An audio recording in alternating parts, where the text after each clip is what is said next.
Hello and welcome to the Shane Show. I'm Shane Connick. Today we're going to bring in a play-by-play broadcaster of college sports on Fox Sports. He also hosts a weekly digital show, Big East Shootaround, which covers men's basketball and storylines around the Eastern Conference. He also is an alumnus of Seton Hall University. Welcome to the show, Mr. John Fanta. Shane, it's great to be with you here today, and I'm really excited to talk with you. Thanks a lot for having me. Of course, and I appreciate you taking the time to come on. So I know that you grew up in Cleveland, Ohio, and you were a huge fan of Cleveland sports. When was it that you had that epiphany that broadcasting or just covering sports or even just the field of journalism was something that you'd be interested in? It was about 6 years old for me. I was watching the Indians on a summer day, and I remember just listening to the broadcasters, and it hit me, man, these guys have a really cool job. They get to talk about all these players, and it'd be really cool to play and be like Jim Thome watching the Indians or be like Kenny Lofton. But I waved goodbye to that wingspan and that power a long time ago. And so at 6 years of age, I remember watching the game, and I'd watch an inning, and I'd say to myself, man, I should try this myself. And I'd turn the volume down, and I'd start calling the game myself. I had the help of the graphics that we have as fans on TV, and I would just start reciting the game as it was going on from my family room. And it then really hit me in high school. I went to St. Ignatius High School in Cleveland that they had a broadcasting network, and I'd always wanted to do it and always thought it was really interesting. And I jumped in and joined their team. And I started out as a cameraman and a guy behind the scenes, and that's always something I tell people that want to get into this industry. You might start by doing something that's not your end goal, but that could help you get to where you want to be. So I was doing the dirty work in high school at first as a freshman. I was the cameraman. I was laying down chords for the broadcast. I was getting there early. And then it was a couple of months later, I got my chance. And out of that chance has come many other chances because I've been available and because I've been open to growth and because I've just tried to keep my head down and stay humble, but keep that passion that we both have, that I know you have. So it was starting at 6 years old. When you grow up with Cleveland sports, you eat, breathe, live, sleep, die, Browns, Indians, and Cavs. And I have that to thank growing up. And so it seems like a lot of your experience in high school came with broadcasting, with calling is probably toward the end, but it also started off with that production aspect of it. What made you decide to head down to New Jersey and attend Seton Hall and study journalism? Well, I wanted to get into the metropolitan area. So I looked at Seton Hall, Fordham, St. John, St. Bonaventure, Syracuse, even though those aren't necessarily in New York City area, they're still in New York, and a trip to the city is just a shot away. So for me, when I was going on my college tours, my college counselor, while I was at St. Ignatius in Cleveland, said, hey, you should stop by this Seton Hall University. That's the way she said it. And she handed me a flyer, like just a simple brochure. And she said, since you're already out there, I think they've got a halfway decent program. You should check it out. Well, we did. I did check it out. I ended up going to the school to visit twice. And there was something about the people. And there was something that felt special about the Big East Conference in Madison Square Garden that made me say, you know what, this could be the right fit. It really could be. It's a small school field. They're going to give me opportunities to get on the air, which excited me. And I thought to myself, I really think that the people here are going to help me be as successful as I can be at this age. And that's why I ended up going to Seton Hall. It's the best decision I've ever made. And so now you work for the Big East Digital Network, sometimes producing content just to enhance the Fox television broadcast with basically supplementary content.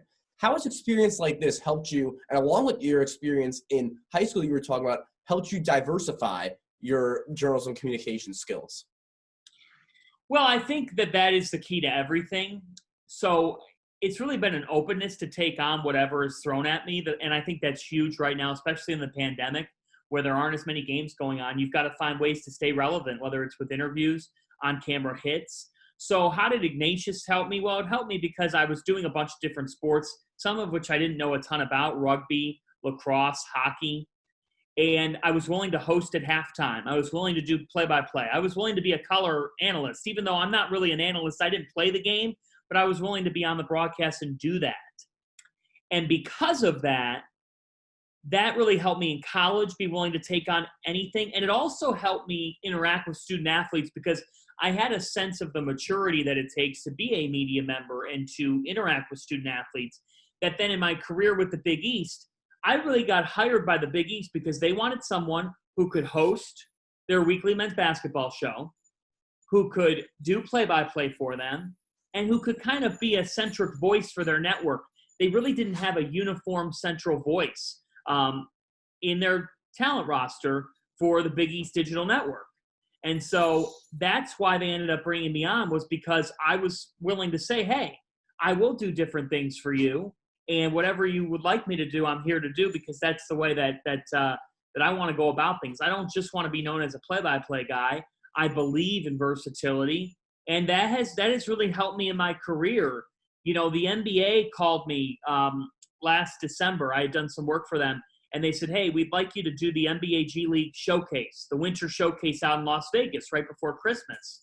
I said, I'm all in. You know, what do you need me to do? And they ended up having me do a mix of play-by-play, but then a lot of sideline reporting. And at the end of the event, they had said to me, and this is career advice for anybody looking for it, you know, we brought you on because we knew that you could be that hybrid club in the golf bag for us, that we could pull you out when you needed something. Every network, every group needs that person that can fill a lot of different roles for them. Some of the very best guys in the industry do that. Kevin Burkhardt hosts the World Series on Fox, but also is NFL play-by-play. Greg Gumbel does NFL play-by-play, but hosts Selection Sunday. Bob Costas, Bob Lee, those guys made livings off that. Chris Berman. So for me, that's the approach that I've taken, and it's definitely paid off in my career. And you were just naming some broadcasters who are very prominent in this industry. Are there any broadcasters who you've looked up to and now have gotten to meet or work with? Oh, it's a wonderful question. You know, I grew up with the Katz Corner on ESPNU with Andy Katz. He had his own daily show. I thought it was pretty cool that he had his own half-hour to hour-long show on ESPNU. And I started to get my first Fox Sports assignments this past season for this season. I had done a season beforehand, but Andy was my partner for much of men's basketball non-conference play. And it is really cool to sit next to a guy that you grew up watching. It also, I think it makes him feel old, but it makes me feel a little younger. So he's one of the best. Sarah Kustok is a partner that I have for a lot of Big East women's hoops on Fox. And Sarah gets to share the booth with Ian Eagle, night in and night out on the Nets on Yes coverage. And it is nothing short of an honor for me to sit in that chair next to Sarah whenever we are on the air and get her basketball acumen, her personality, her wonderful skills. She is so talented. She's such a great person. I never take it for granted when I sit next to her, because I know Ian Eagle, who's one of my absolute favorites, is her partner throughout the year. So those are two names that I've gotten a chance to work with.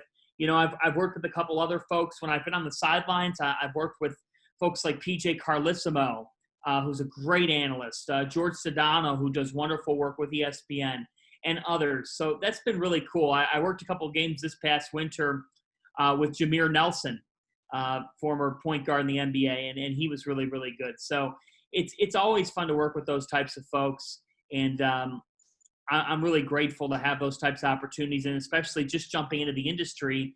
You know, they've been some of my first partners that I've worked with here the first couple years on TV, and I'm really grateful for how wonderful teammates they've been.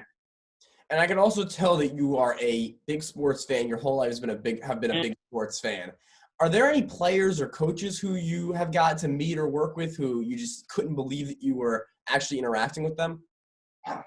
You know, Shane, I think it's a really good question. One thing I've always told myself going into these interviews is act like you're, you know, around a normal guy, because that's what these coaches and players want to be treated as. You know, they want to be treated normally. But that said, you know, I got to do the first sit-down interview previewing Patrick Ewing's first season back at Georgetown, coaching the Hoyas. And that was a really cool interview to do with Ewing. I mean, to sit down with him, to go in depth on his career, both as a player and a coach, how he was going to instill some of the things that he had done as a player, as a Georgetown head coach. That was really cool to be a part of. So that's one. I think after Villanova won the Big East championship in 2019, I got to do a walk and talk with Jay Wright in the Madison Square Garden hallway. And that was an exclusive interview. Right after he had won a championship, it was really, really cool to walk with him, talk with him there, and get his raw reaction after the game. And even though it was his third straight Big East tournament title, you could tell how much it mattered to him that he was a champion again at Madison Square Garden. So those are a couple figures. I've done so many conversations with Bill Raftery. Those never get old. He's one of the best. Jim Nance is another that I've had on. Charles Barkley a couple years ago, which was very off-color, very, very funny. Just one of the very best. Have had an exchange with Allen Iverson. So it's been cool to do those different types of things and those types of conversations. I never take those for granted. And so now in 2020, the pandemic comes along. Next thing you know, you're covering basketball in all different ways. The NCAA tournament's coming up and all is well, and suddenly it all shuts down. In what ways does what you do change, and what do you continue to do to continue to produce content or stay busy? Well, we have a new best friend, and its name is Zoom. It's been a lot of Zooms. It's been a lot of conversations. We've done interview series on the Big East Digital Network between COVID-19 as well as the social injustice issues in our world.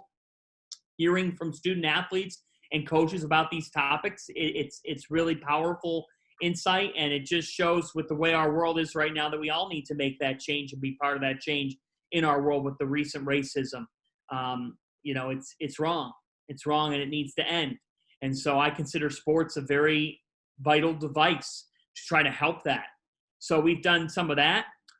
We've done some different features around Mother's Day. I did a conversation series with some moms who are coaches with their teams, but also moms of 3 or 4 kids back at home. So they were telling me about how crazy life is managing a household and managing a team virtually. They got kids running in the background while they're trying to coach a team on Zoom and doing all that. So I've done a couple different features, and working at home, I've had to deal with my dogs. As you can hear, they're very active right now. So it's been a busy couple of months here at home. Nonetheless, I've been home in Ohio. That's where I'm from, the west side of Cleveland. So have done a bunch of different features, have done some more Periscopes. So we've been able to engage with fans and followers by doing Twitter lives and taking questions, which has been a lot of fun. But having no games to call, it's been hard. But I've just continued to find ways to develop content. I think that is so vital right now. It is. And also, this tournament was all shut down and everything, but how do you think that your Pirates would have done in the tournament had it continued? Well, I think Seton Hall had what it took to win the Big East tournament.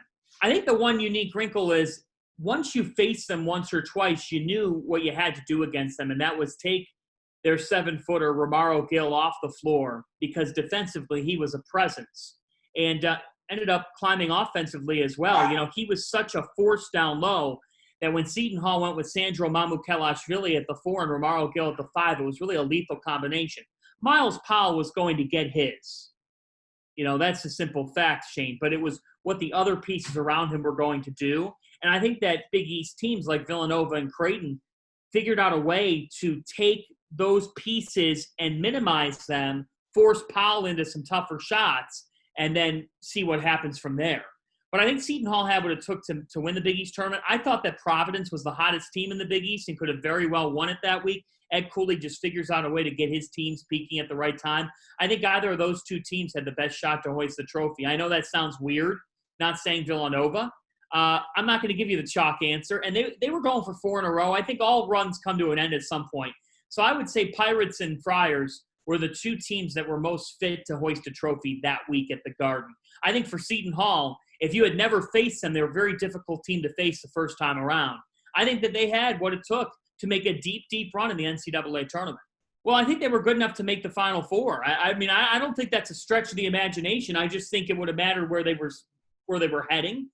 They could have very well had an Albany to Madison Square Garden pathway in the NCAA tournament. That would have been huge for them.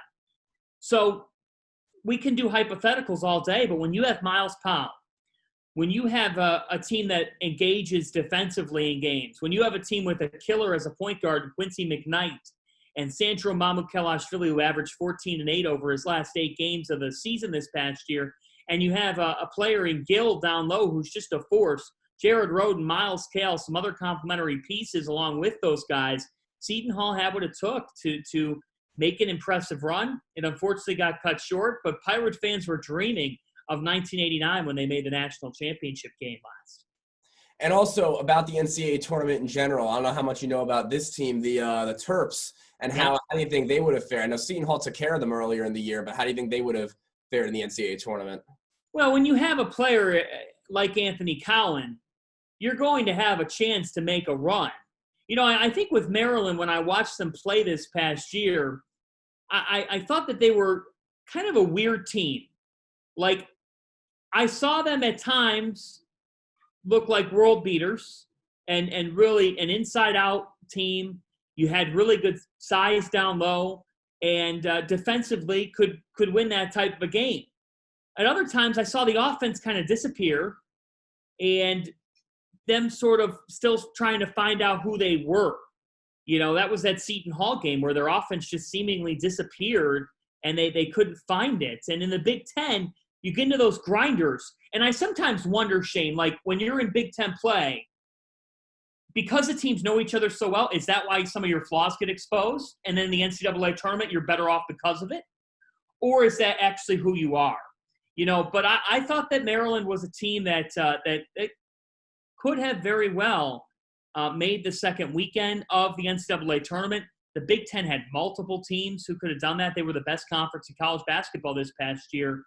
Did I think that the Terps, did I have them as a team that could make the Final Four, Elite Eight? I don't know if I'd say that.